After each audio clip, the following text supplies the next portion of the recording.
this particular area, we know there were 3 gorilla families living there, having probably more than 50 individuals. You have to keep in mind that there are some 700 gorillas left, so even with these 50, that is a significant threat. In the epitaphs of every single Kemetic person who completed his or her initiation, they appended to the name the Ausar. You see, to become Ausar means that you have become a divine being. You have become a God man or a God woman, or what in the Christian tradition they would call the Christ. You see, the God man or the God woman, and that was the goal of every single Egyptian man and woman. And with that understanding, once you go through the vast literature, spiritual literature of Kemet, you're going to find that now it makes sense. This is what the teachings are in support of this goal.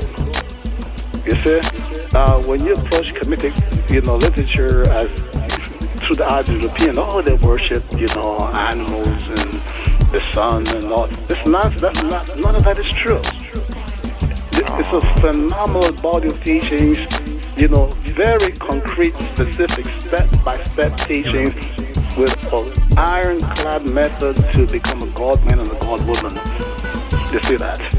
And so that is what, we were able to put our fingers on back in, 1974 when I started Ausar-El, actually 73.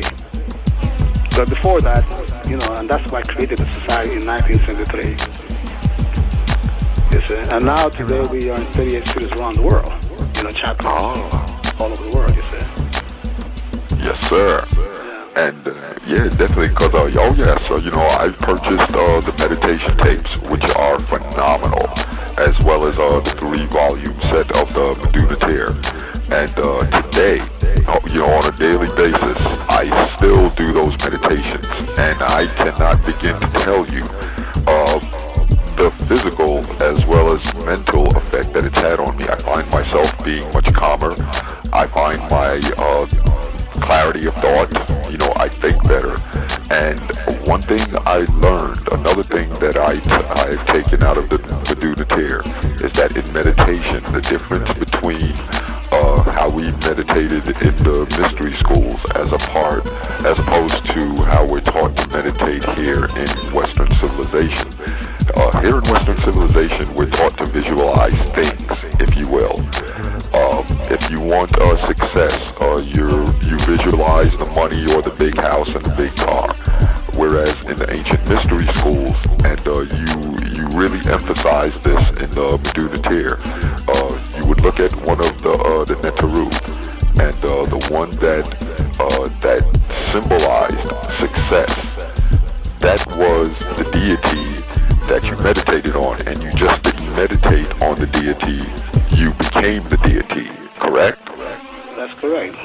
So you see, in other words, if you want to be successful in life, you don't focus on what you want, you focus on you, improve you. Exactly. You focus on awakening and perfecting your faculties to get what you want. And this is the whole thing. It's, visualize what you want. See yourself getting what you want. In the meantime, you're doing nothing to uplift yourself to really become successful. And that's the big difference. And the thing is, when you focus on you, the question then is, who are you? Are you a human being, an animal, or a divine being?